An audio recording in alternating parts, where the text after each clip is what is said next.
যে আপনি যেটা বললেন যে তারা আবার একসাথে হয়ে যাচ্ছে, সো এটা যদি হয় তাহলে আবার মানে আমার মনে হয় যে কেন গোপনীয়তা, এটা তো তারা সম্মানের সাথে তাহলে আবার বলতে পারে, তাই না, যে আমরা কোনো একটা সিদ্ধান্তে যাচ্ছি।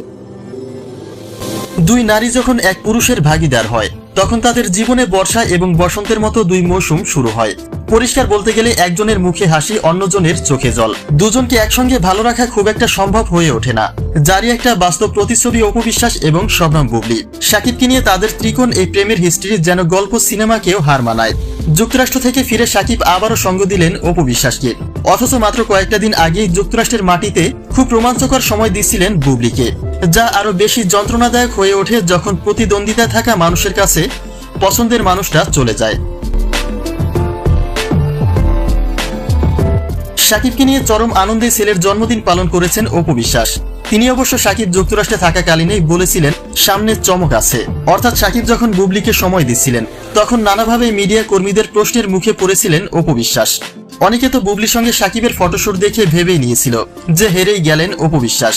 যদিও অপু বিশ্বাস নিজেও ঘাবড়ে গিয়েছিলেন, তিনি পুরোটাই ভেঙে পড়েছিলেন, কিন্তু পরিশেষে দেখা গেল সেই শাকিব আবার অপুর কাছেই। অর্থাৎ এই দুই নায়িকার বাস্তব জীবনের চরিত্রটাই এখন এমন ভাবে রূপ নিয়েছে যে একজন হাসলে তার বিপরীতে থাকা মানুষটা কাঁদবে। শাকিব যখন বুবলির বিরুদ্ধে পরকীয়ার অভিযোগ তুলে অপুর সঙ্গে সম্পর্কের ঘনিষ্ঠতা বাড়িয়েছিলেন, তখন বুবলি বলেছিলেন এটা নিয়ে তার আক্ষেপ নেই, তার ভালোবাসার মানুষটা ভালো থাকলেই হলো।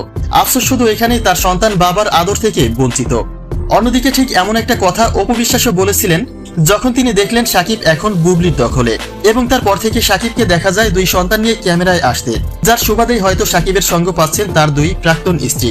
কিন্তু সমস্যার মূল হচ্ছে একজনকে রেখে একজনকে সময় দেওয়াতে মন ভাঙছে অন্যজনের, যেটা এখন নিয়তির নিয়ম বলে মেনে নেওয়া ছাড়া আর কিছুই করার নেই অপু বিশ্বাস এবং শবনম বুবলীর।